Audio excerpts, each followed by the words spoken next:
Bom dia, turma. Como é que vocês estão? Tudo bom?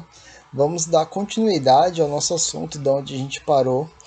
Vamos aqui falar sobre os aspectos econômicos dos Estados Unidos e eles têm algo bastante interessante que são chamados de belts. Belts, na tradução literária, seriam cinturões. E esses belts são as indústrias, são suas produções industriais lá nos Estados Unidos. Então, como é que eles fazem? De que forma eles fazem isso? Essas partes que estão marcadas aqui no mapa são os belts. Esses belts são áreas, são complexos industriais completamente feitos para a sua produção industrial. Então eles reservam essa área e fazem dessa área um local de produção no seu território. Nós sabemos que a produção industrial nos Estados Unidos é a maior do mundo e eles pegam essas regiões para fazerem as suas produções. Então, em uma região propícia ao desenvolvimento da agropecuária, então eles faziam um belt sobre isso. Em uma outra região é mais propícia para o desenvolvimento tecnológico de automóveis. Então eles vão e fazem um belt sobre isso. Então eles separam territórios deles para a produção de determinados produtos. Ok? Bastante interessante. Vamos lá.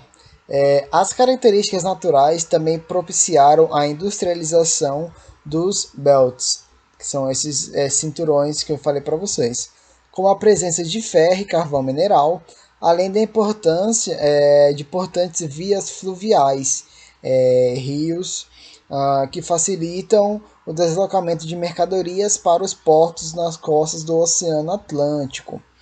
Então vocês percebam que todos os belts eles estão em locais que são favorecidos pelas rotas marítimas, então eles estão sempre no litoral. Não tem nenhum belt no centro do país. Isso aqui é feito de uma maneira estratégica para que as suas mercadorias elas sejam transportadas de uma forma mais barata, ok? Outra coisa importante também é que todos esses belts eles são feitos em regiões que possuem uma grande quantidade de recursos naturais para que esses produtos eles sejam bastante produzidos. Então, onde tem recursos naturais, eles instalam esses belts, ok? Vamos lá.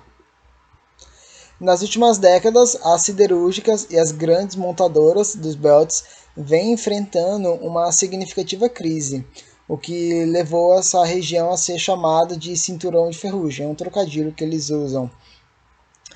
Mas mesmo assim, esses belts sofrendo uma crise, eles ainda são completamente importantes para manter a produção industrial dos Estados Unidos como a maior do mundo. Eu marquei alguns parágrafos aqui que são interessantes da gente abordar. Entre alguns fatores que ocasionam essa crise lá nos Estados Unidos, podemos citar a concorrência com os produtos produzidos em outros países, em especial lá na Ásia, China e os tigres asiáticos, que acaba tendo preços mais atrativos em consequência do baixo custo de produção. Bom, vamos lá. Os Estados Unidos estão sofrendo isso porque é uma novidade para eles. Eles não tinham essa concorrência tão forte do mercado porque eles eram soberanos no mercado. Mas essas indústrias, elas visam o lucro, capitalismo, né, pessoal? Então, o que eles têm como objetivo? As indústrias empregar pessoas com baixo custo de mão de obra. Por quê? Porque se você empregar pessoas com baixos salários, significa que o seu lucro final ele vai ser muito maior do que você empregar pessoas com um alto nível de salário, ok? E nessas regiões, como a mão de obra ainda não é tão especializada assim, então a mão de obra ela acaba se tornando barata e por isso muito lucrativa. Aí todo mundo vai produzir nesses países que é barato e vende caro para os outros países, ok? Vamos lá. Para entender o Sunbelt, tem várias denominações de belts, aí vocês dão uma lida aqui no mapa, ok? Tem Sunbelt, tem Magnifutari Belt, tem vários tipos de belts. Para entender o Sunbelt, que é o belt de sol, é preciso antes destacar o contexto histórico do seu surgimento. Essa região recebeu investimentos durante o período da Guerra Fria, que era Estados Unidos contra a União Soviética, em que o governo americano estadunidense, temendo um ataque dos soviéticos, optou por realizar um processo de desconcentração industrial. Isso aqui é muito importante, levando indústrias estratégicas como as bélicas, armas, espaciais para outras áreas. Pessoal, o que é essa descentralização industrial? É você não deixar no seu território, deixa eu voltar aqui no mapa, é você não deixar todas as suas indústrias em um único ponto, ok? Deixa eu fazer aqui para vocês entenderem do que eu estou falando. Como eles estavam na Guerra Fria, era importante eles fazerem isso para que os soviéticos não tivessem a chance de fazer o que os Estados Unidos fez com o Japão. O que os Estados Unidos fez? Jogou uma bomba lá em Hiroshima e Nagasaki e acabou com tudo.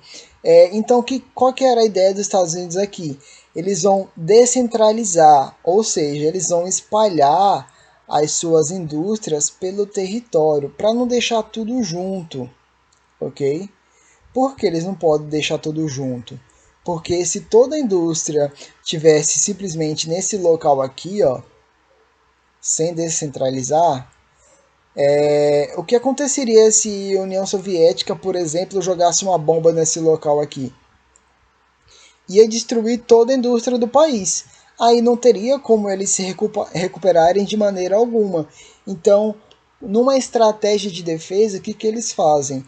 Eles espalham suas indústrias para ficarem estrategicamente mais fácil deles desenvolverem e mais difíceis deles serem atacados, ok? Isso acontece em vários países com essas estratégias. Além disso, esse período também é marcado pela terceira revolução industrial, que ocasionou o surgimento de indústrias tecnológicas. Vamos lá. Além das atividades industriais, a produção agropecuária também se destaca, sendo beneficiada por solos férteis, áreas com relevo plano e climas que propiciam essa produção. Aqui, então vocês veem que essas atividades industriais elas foram estrategicamente colocadas nessas áreas que possuem solo fértil para agricultura, pecuária, um relevo plano, relevo reto, clima que faz com que essa área seja propícia de chuvas, dentre essas coisas. Então, todo o território deles é planejado para a sua produção, ok? Por isso a economia deles é tão forte assim. Vamos lá.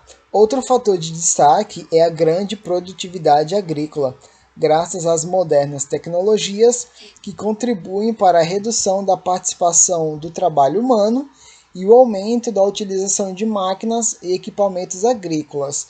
Bom, vamos falar sobre isso. O nome disso, coloque no caderno, por favor, é chamado de desemprego estrutural. O que é esse desemprego estrutural? Bom, a economia está indo muito bem, a produtividade está indo muito bem, só que o trabalho humano, a mão de obra do homem, está sendo substituída pelas máquinas. O que acontece? As indústrias elas produzem mais e lucram mais, só que a população ela fica desempregada porque as máquinas estão fazendo o seu papel. Isso se dá o nome de desemprego estrutural, ok? É a mão de obra humana sendo substituída pelas máquinas. E apesar das indústrias lucrarem bastante com isso, o comércio interno, ou seja, a população, ela fica completamente fragilizada porque esses trabalhadores, eles movimentam as pequenas economias, os pequenos mercados e os pequenos agricultores. Então, isso faz com que, de certa forma, a economia se fragilize também. e únicos beneficiados com isso são os grandes produtores, as grandes empresas e as grandes indústrias, ok? Vamos lá. Aqui tem vários outros tipos de belts e cada tipo de belt é especializado em uma coisa. A cinturão do leite, do trigo, do milho, da pecuária, enfim, eles são completamente planejados no seu território para onde o local for propício para aquela produção, eles vão lá e fazem grandes complexos industriais.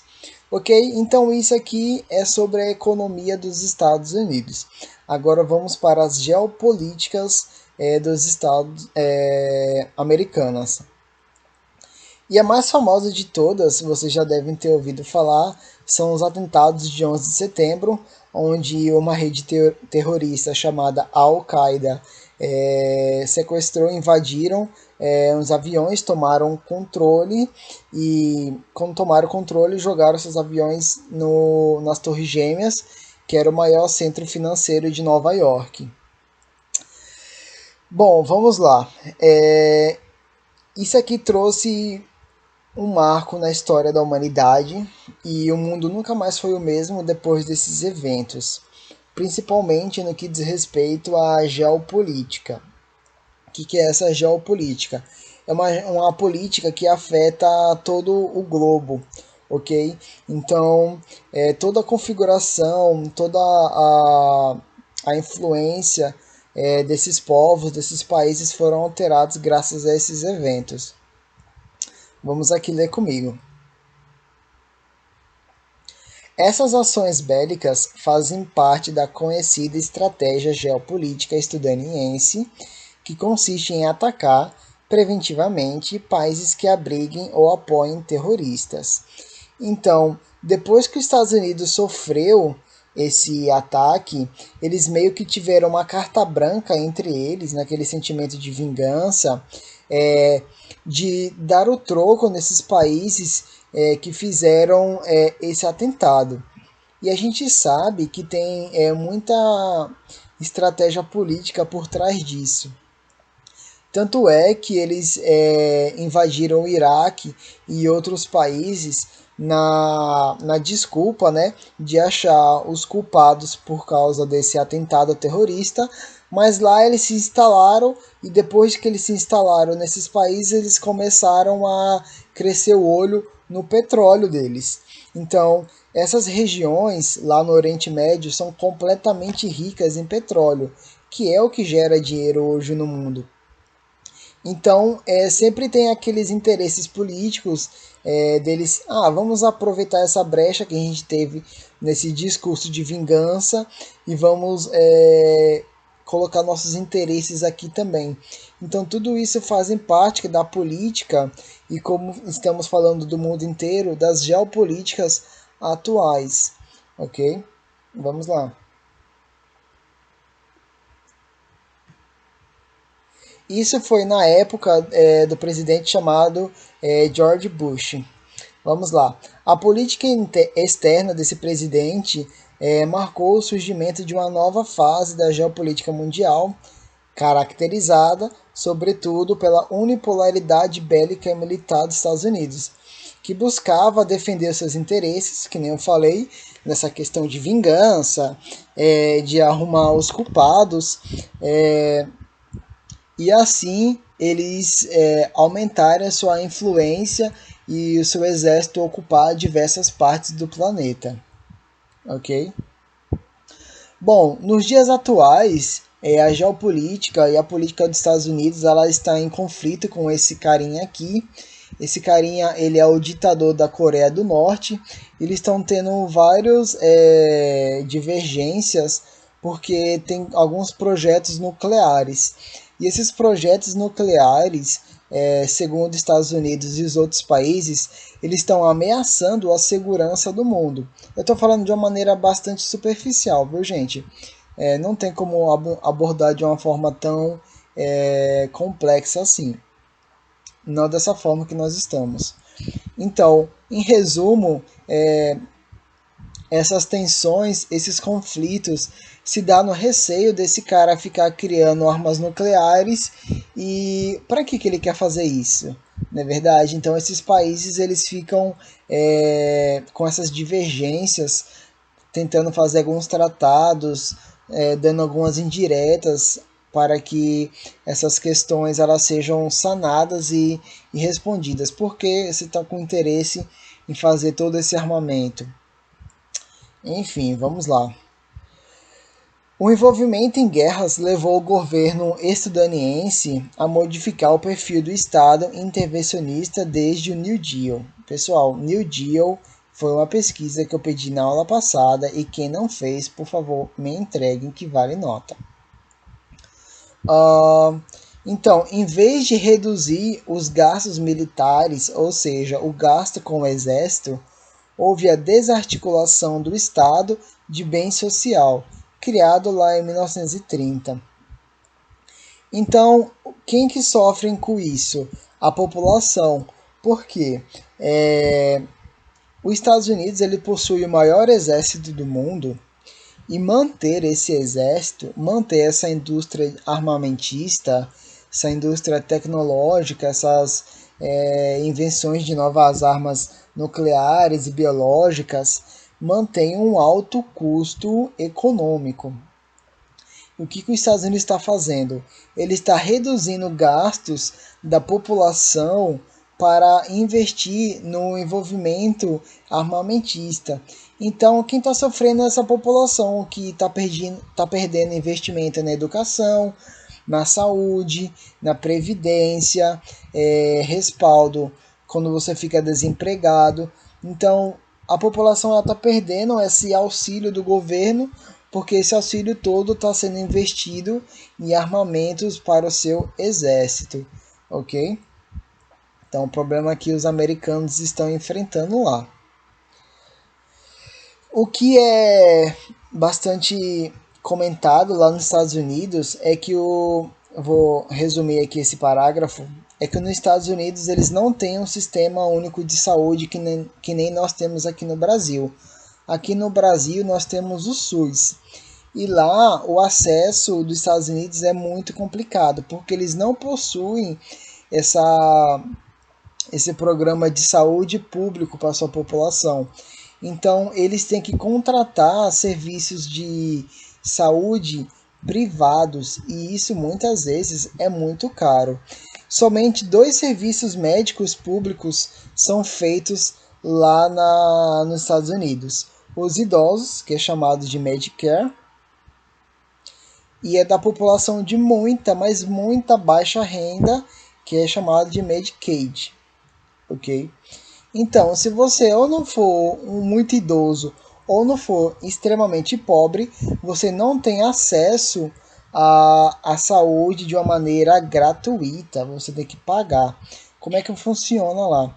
Você dá entrada no hospital, dá entrada na conta e quando você está lá no hospital, você é medicado, tal, você fica, enfim, você está no hospital, né? Depois que você sai sarado do hospital, dias depois, chegou uma conta na sua casa dos gastos que você teve e você tem que pagar a conta daquele tempo que você ficou no hospital. Ou seja, não é que nem aqui no Brasil que a gente chega, tá certo, os hospitais aqui em muitas condições são precárias, mas a gente entra no hospital, toma nossa injeção, nosso soro, é medicado e sai sem pagar nada. Não, nos Estados Unidos não funciona assim, tudo lá é pago, ok? Bom, isso tentou ser mudado no governo do Barack Obama num programa chamado Obamacare. Esse care aqui é como se a tradução fosse preocupação. Então ele tentou fazer uma reforma lá no sistema de saúde dos Estados Unidos para que o atendimento da população, para uma grande parte da população, ela conseguisse ter um acesso gratuito, né, na saúde lá. Beleza? Continuando. Eles entraram em crise em 2008 graças à especulação imobiliária. aqui no setor imobiliário, e essa crise ela estimulou vários protestos no governo do Obama e fez com que essa crise se alastrasse pelo mundo inteiro em 2008. Eu vou pedir que vocês façam uma pesquisa sobre as principais causas da crise de 2008, ok? Deixem no caderno e me enviem. Eu vou colocar tudo isso na plataforma. Vamos lá. Aqui. Bom, vamos lá.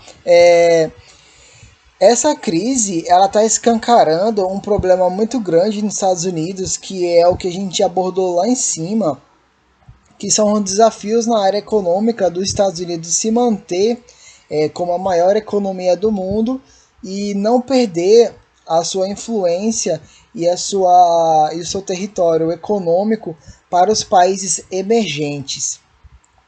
Bom, nós estamos em um mundo globalizado, onde todos os meios de produção são feitos em qualquer parte do mundo, certo? E nos Estados Unidos, eles estão sofrendo, graças a esse Donald Trump aqui, um processo muito crítico na economia deles, que muitas indústrias, muitos países que antes eram dados como subdesenvolvidos ou emergentes, eles estão crescendo economicamente de uma forma muito grandiosa. Por exemplo, a China. A China, 30 anos atrás, ela não era nem sombra do que ela é hoje. Mas como ela tem uma grande população e a mão de obra é muito barata, então a produção em países como a China, Índia, até mesmo o Brasil e nos tigres asiáticos, esses países eles estão melhorando bastante a sua economia. Então, todos os investimentos que antes eles eram destinados às empresas dentro do território dos Estados Unidos, eles estão se separando para todos os 4 cantos do mundo. Isso está fazendo, claro, que a indústria americana perca um pouquinho de força, porque as outras indústrias estão ganhando relevância internacional. Tranquilo? Vamos aqui continuar.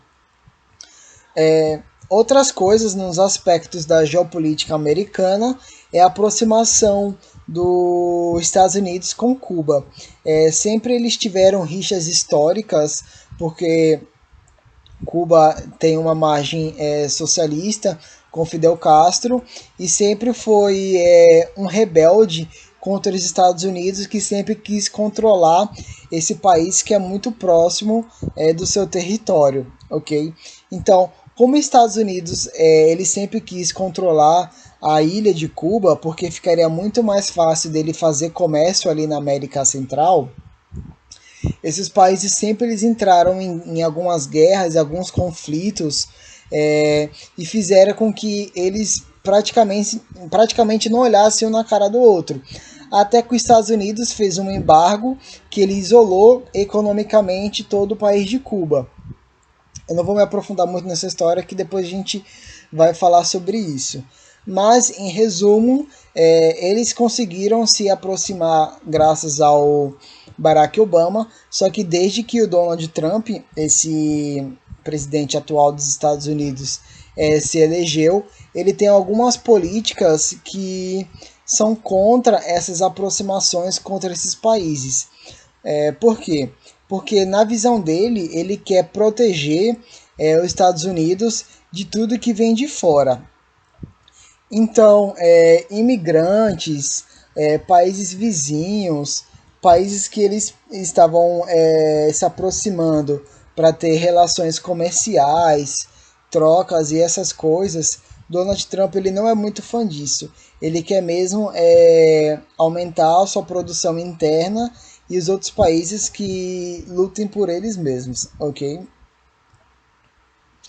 Uh, Outro aspecto e o último aspecto sobre essa aula, sobre essa geopolítica, é os acordos que os Estados Unidos têm feito com o Irã sobre o armamento nuclear.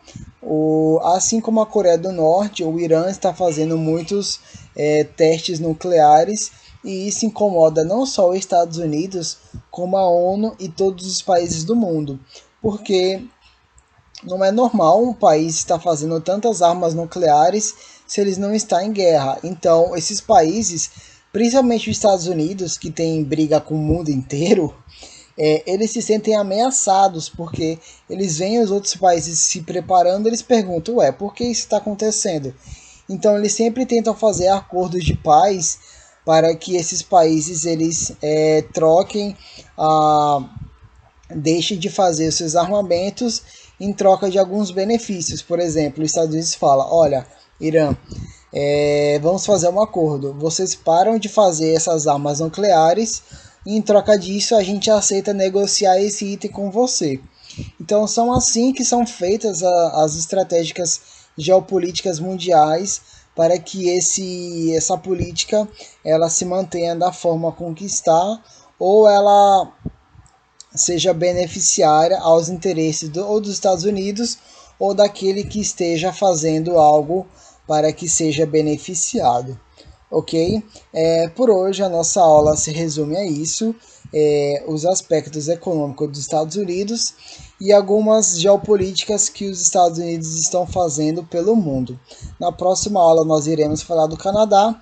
Eu irei deixar as pesquisas e as atividades para vocês responderem no material lá no plural, ok? Então é isso e até a semana que vem.